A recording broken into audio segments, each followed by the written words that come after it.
에스라 10장 18절부터 44절 말씀 보겠습니다.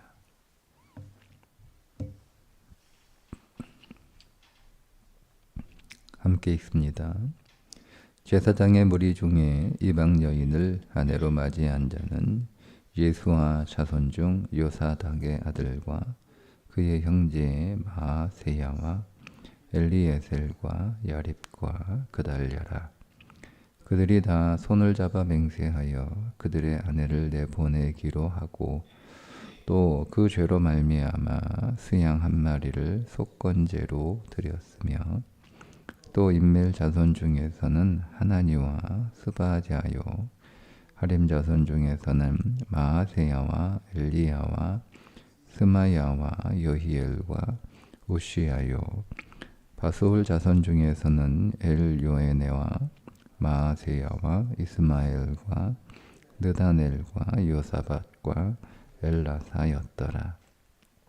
레위 사람 중에서는 요사밧과 시므이와 글라야라 하는 글리다와 부다히야와 유다와 엘리에셀이었더라. 노래하는 자 중에서는 엘리야십이요 문지기 중에서는 살룸과 들렘과 우리였더라. 이스라엘 중에서는 바로스 자손 중에서는 라마야 이시야와 말기야와 미야민과 엘르아살과 말기야와 브나야요. 엘람 자손 중에서는 마따냐와 스가랴와 여히엘과 압디와 여레못과 엘리야요. 사투 자손 중에서는 엘요에네와 엘리야십과 마따냐와 여레못과 사밧과 아시사요. 베베 자손 중에서는 여호하난과 하나냐와 삽베와 아슬레요. 바니 자손 중에서는 무슬람과 말록과 아다야와 야습과 스할과 여레못이요. 바하모압 자손 중에서는 안나와 글랄과 브나야와 마아세야와 마따냐와 부사렐과 빈누이와 브나세요. 하림 자손 중에서는 엘리에셀과 이시야와 말기야와 스마냐와 시므온과 베냐민과 말룩과 스마랴요. 하슴 자손 중에서는 마뜨네와 마따닷과 사밧과 엘리벨렛과 여레메와 므나세와 시므이요. 바니 자손 중에서는 마아데와 아므람과 우엘과 분하야와 베드야와 글루히와 와냐와 무레못과 예라십과 마따냐와 마뜨네와 야하스와 바니와 빈누이와 시므이와 셀리마와 나단과 아다야와 막나드베와 사세와 사레와 아사렐과 셀리마와 스마랴와 살룸과 아마랴와 요셉이요. 느보 자손 중에서는 여이엘과 마띠디아와 사밧과 스비네와 이또와 요엘과 브나야더라. 이상은 모두 이방 여인을 아내로 맞이한 자라. 그 중에는 자녀를 낳은 여인도 있었더라. 아멘.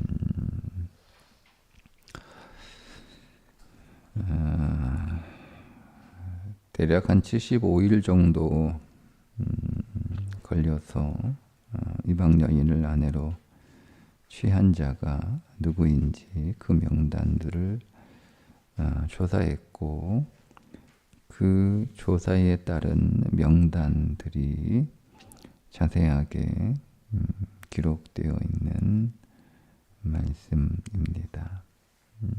이스라엘 전체 귀한 자 중에서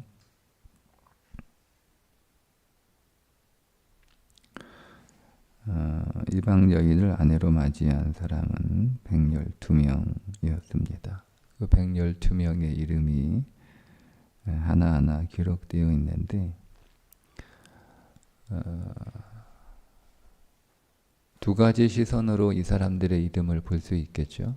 하나는 이방 여인을 아내로 맞이한 믿음 없는 사람들의 이름으로 볼 수도 있고 또 하나는 정반대로 신앙개혁에 동참하고 하나님 말씀에 순종했던 사람들의 명단으로 볼 수도 있습니다. 저는 두 번째 관점에서 이 사람들의 명단을 보고 싶습니다. 에스라가 강력한 페르시아의 권한을 가지고 개혁에 들어갔다라고 하더라도 이 에스라의 개혁은 논란이 많은 개혁입니다. 우리가 이거를 단순하게 읽어버리면 이 귀환했던 사람들 가운데 이방 여인과 결혼했던 사람들이 있었구나. 거기에 제사장도 있었고 레위인도 있었고 그 엄격히 율법이 금지하고 있는 결혼이었거든요. 그러니 뭐 일반 백성들은 뭐 더하지 않았겠느냐. 그래서 보이는 건물 성전을 짓는 것, 그 다음은 보이지 않는 성전을 짓는 단계로 나아가야 되는데 그 일에 방해가 되는 사람들의 명단으로 우리가 보고 그래서 보이지 않는 하나님의 거룩한 성전을 짓는 그 일에 당연히 동참을 해서 거룩한 하나님의 백성의 본래의 모습을 회복해야 된다. 우리가 그렇게 에스라의 개혁을 이해할 수 있는데요. 그건 이상적인 이야기고 현실적인 문제에 몇 가지 좀 무리한 면이 있습니다. 여러분, 우리가 그냥 남의 이야기처럼 읽지 않고 여러분들이 그 당사자라고 생각을 해서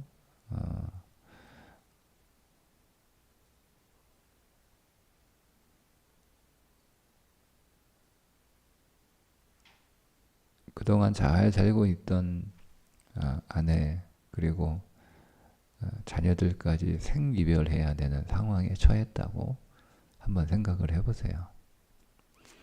첫 번째 고민이 생깁니다. 하나는 우리가 율법을 지켜야 되는 건 맞지만 반면에 고대 사회에서 쫓겨난 여자는 생존할 수가 없어요. 지금처럼 쫓겨나면 뭐 얼마든지 뭐 일할 수 있는 그런 사회가 아니잖아요. 여자들은 직업을 가질 수 있는 시스템이 없는 사회예요. 그리고 어린아이들 혹은 뭐 그 자녀들은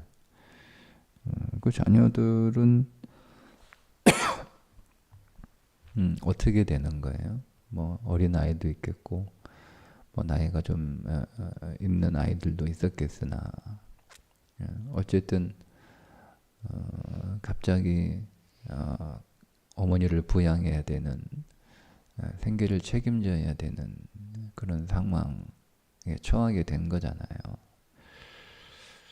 그러니까 이건 생존의 문제예요. 그리고 사랑하는 가족과 생이별해야 되는 문제예요. 이 두 개 사이에서 충분히 논란거리가 되는 문제입니다.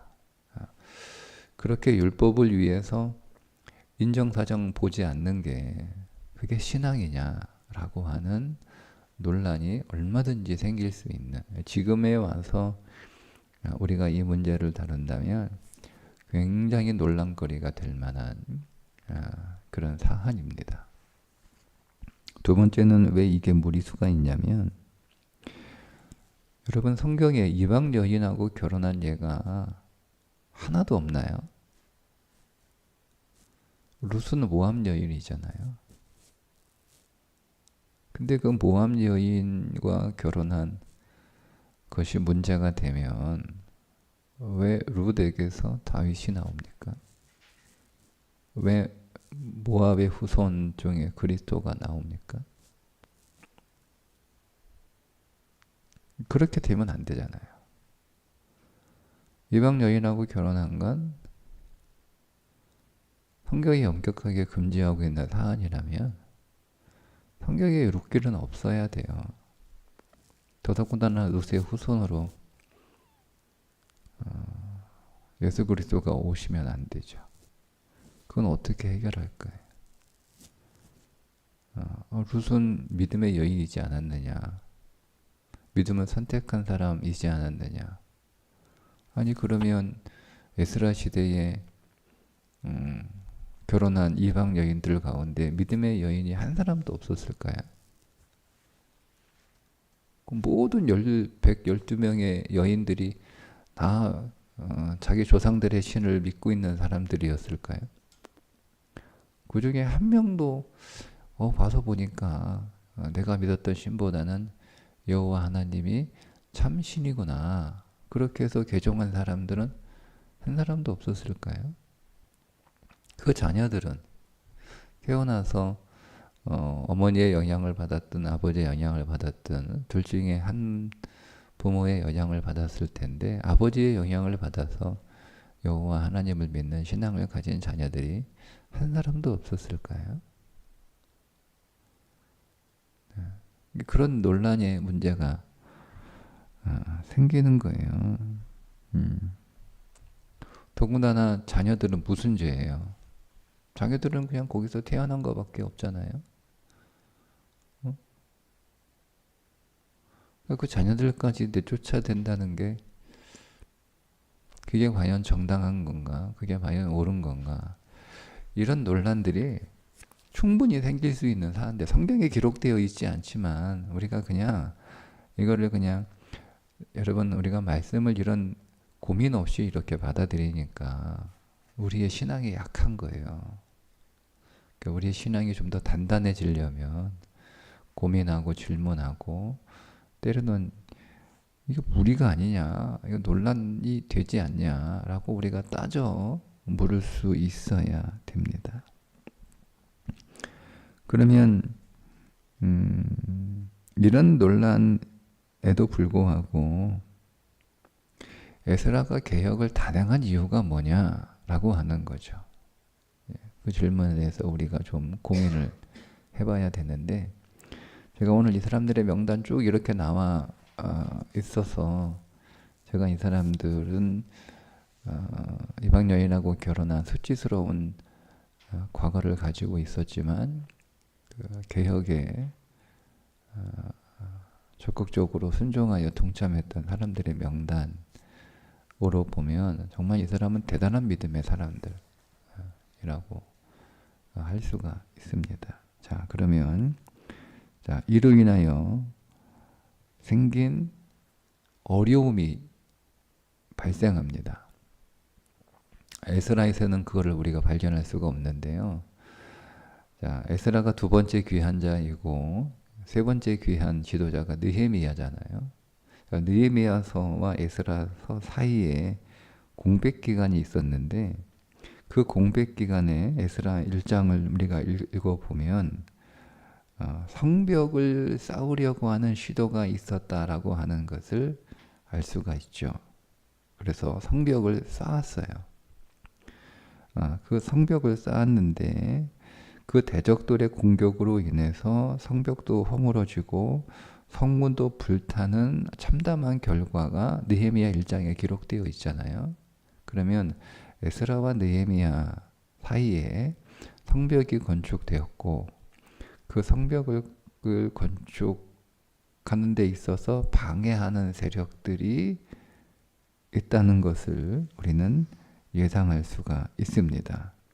그 느헤미야가 예루살렘 성벽을 다시 회복하기 위해서 성벽 재건의 시간을 그 성벽 재건을 하려고 할 때 반대했던 사람들이 나오잖아요.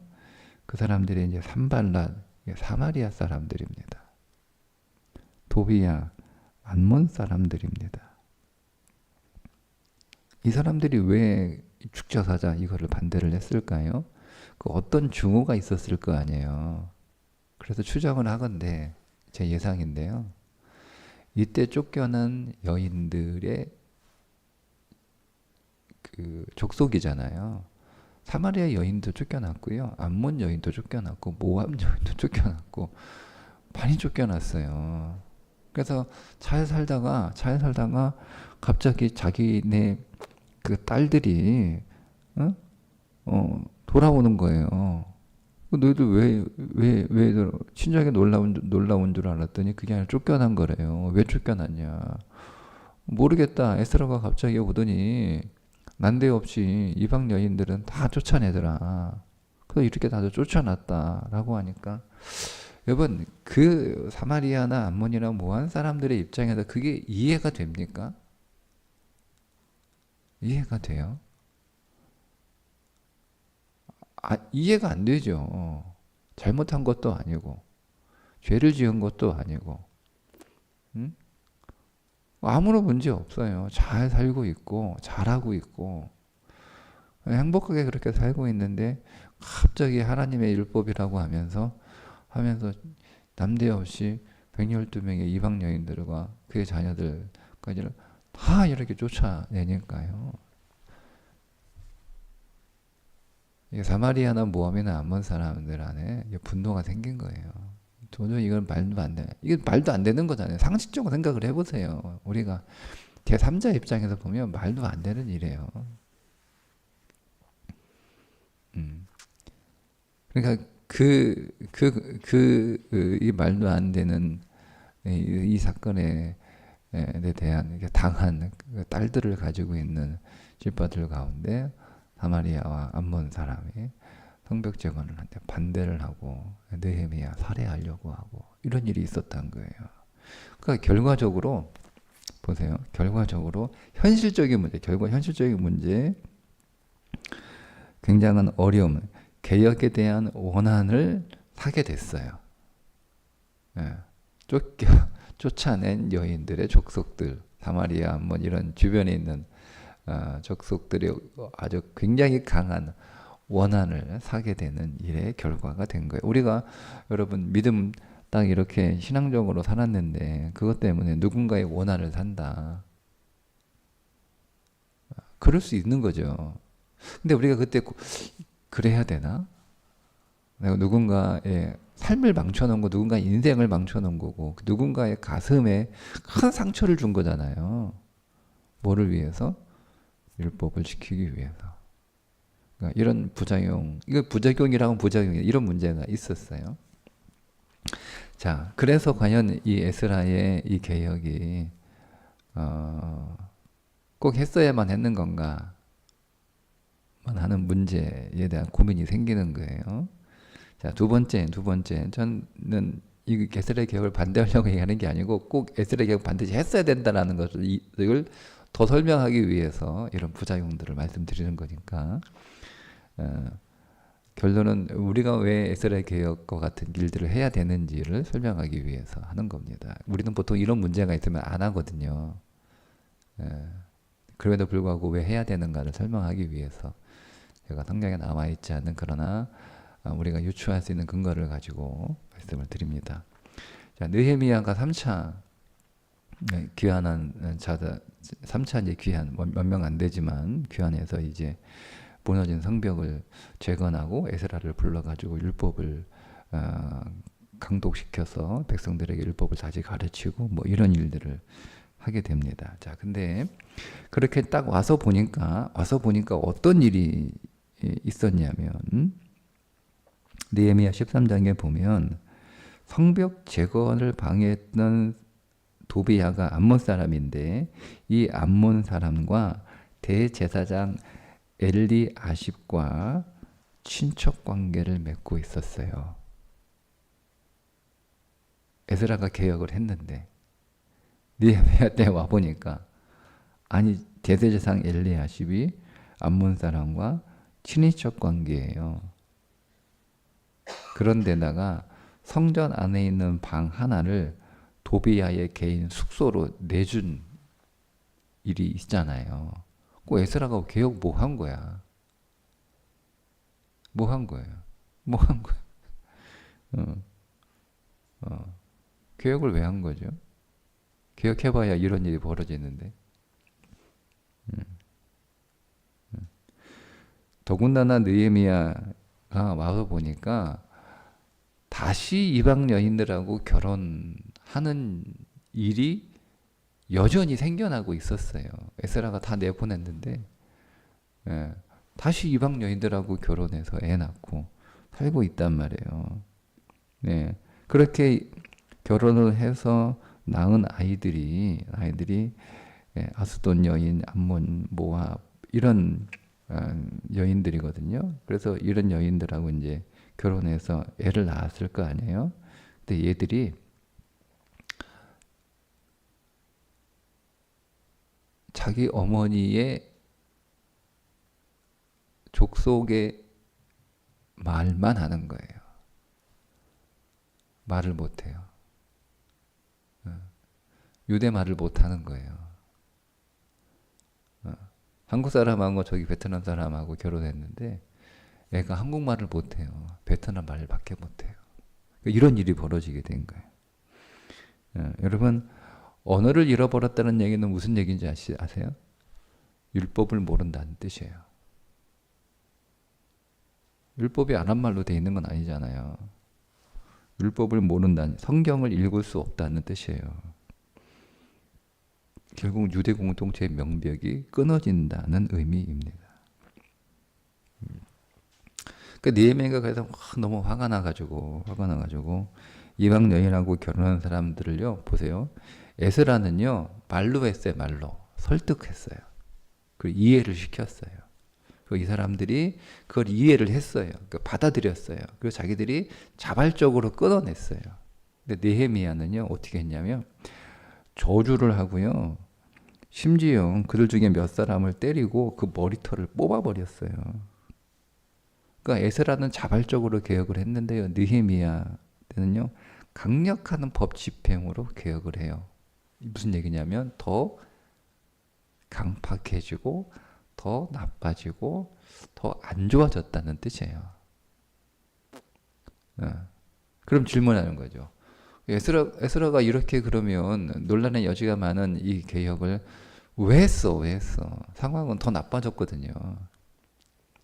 현실은 원한을 샀으니까 현실은 더 어려워졌고 그렇다고 이방 여인들을 내쫓았다고 해서 그들이 신앙적으로 더 좋아졌느냐? 아니, 더 나빠졌다니까요. 대제당하고 도비양하고 친인척, 암몬 사람 도비양 친인척 관계. 서로 이렇게 정치적으로 혼인하게 되는 관계. 그리고 여전히 이방 여인들하고 결혼해서 이번에는 애들한테 말도 안 가르치고 말도 못하고 율법도 못 배우고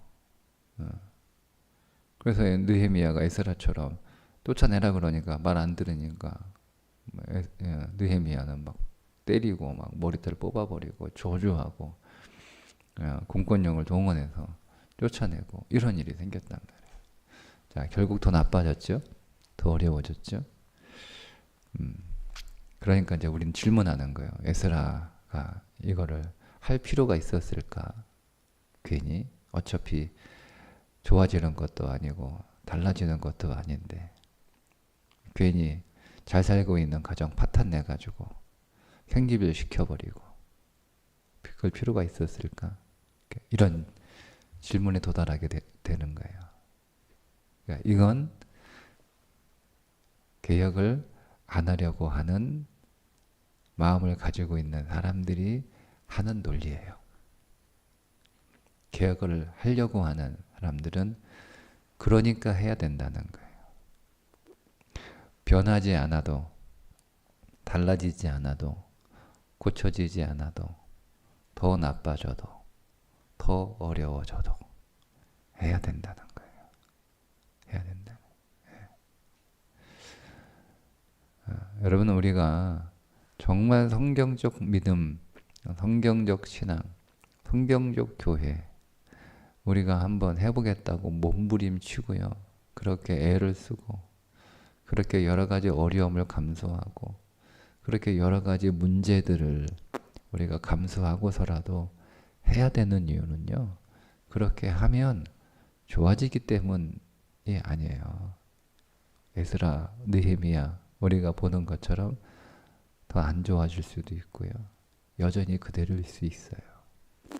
그럼에도 불구하고 만약 에스라가 이 개혁을 하지 않았다면 느헤미야 시대의 상황은 더 나빠졌을 거예요.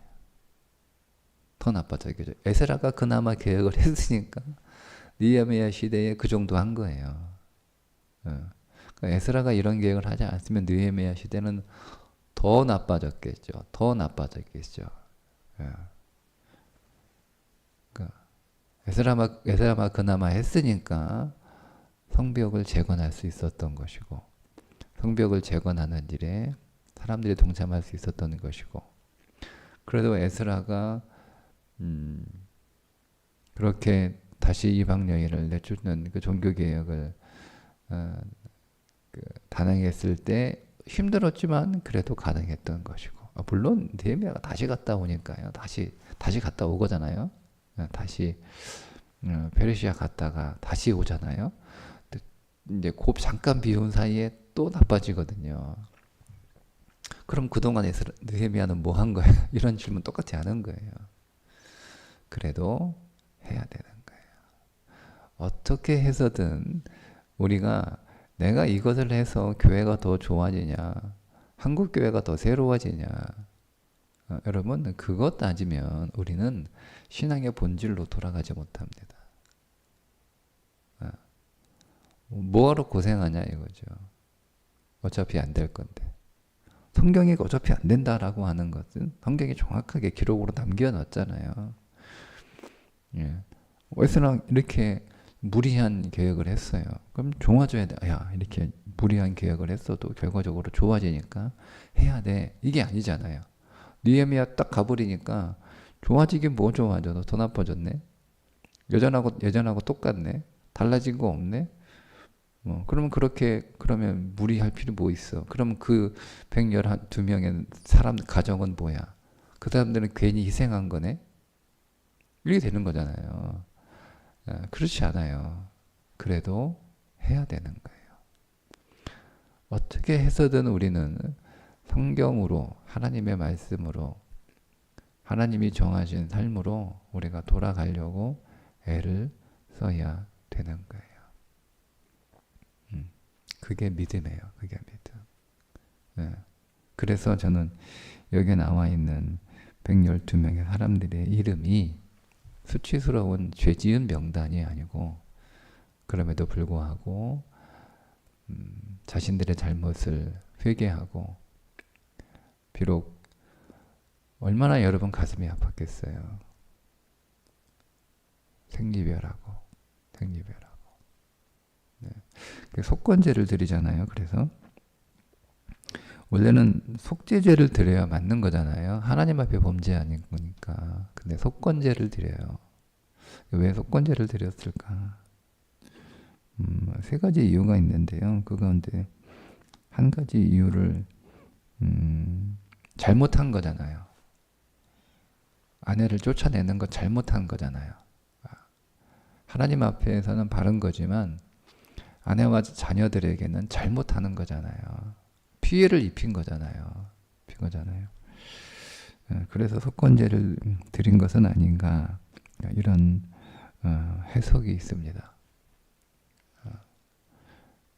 그러니까 이 사람들이 뭐 잘됐다 뭐 이렇게 뭐 해서한 게 아니고 정말 생리별하고 가슴이 찢어지고 정말 고통스러운 이별을 한 거예요.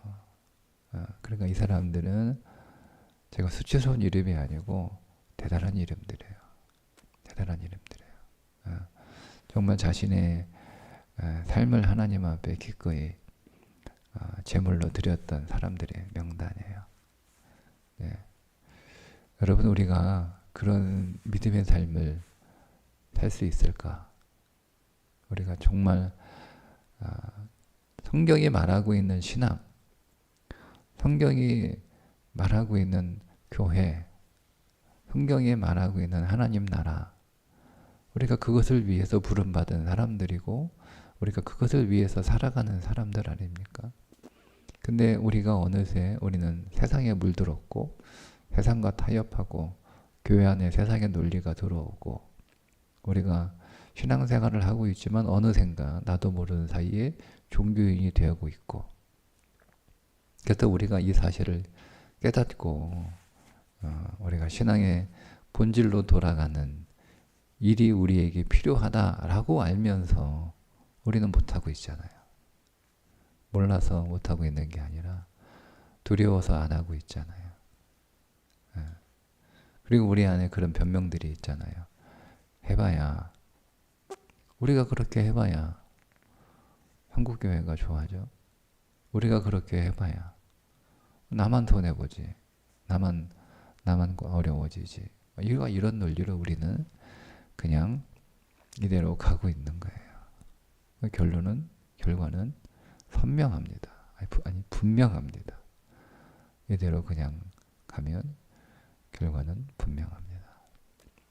우리가 몸부림쳐도 어쩌면 결과는 똑같을 수도 있어요. 그래도 우리는 말씀으로 돌아가야 됩니다. 정말 믿음으로, 참된 믿음으로,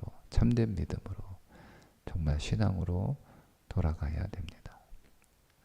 그 일을 위해서 우리가 이 말씀이 우리에게 도전이 되었으면 좋겠어요. 우리가 믿되 제대로 믿는 참신앙을 가진 그런 신자로 오늘을 살아갈 수 있기를 주님의 이름으로 축복합니다. 기도하겠습니다. 하나님, 오늘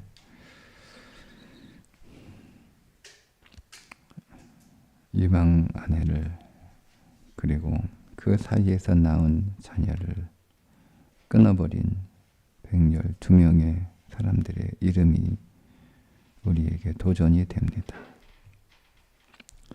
하나님, 이 일로 인하여 더 나아진 것은 아니지만 그래도 나빠지는 속도를 줄일 수 있었고, 그래도 잠시라도 무너졌던 성벽이 회복될 수 있었고, 그래도 잠시라도 말씀으로 돌아갈 수 있는 일이 있었기에 하나님, 오늘 우리가 이 시대에도 하나님이 우리에게 십자가 예수 그리스도를 통하여 선물로 주신 교회를 더 온전하게, 더 생명으로 세워가는 일에 도전받는 말씀이 되게 하여 주셔서 우리도 우리의 신앙이 성경으로 돌아가도록, 말씀에서 가르치신 그 신앙으로 살아갈 수 있도록 더 주님 앞에 기도하고 우리 자신을 드리는 믿음의 사람들이 되게 하여 주옵소서.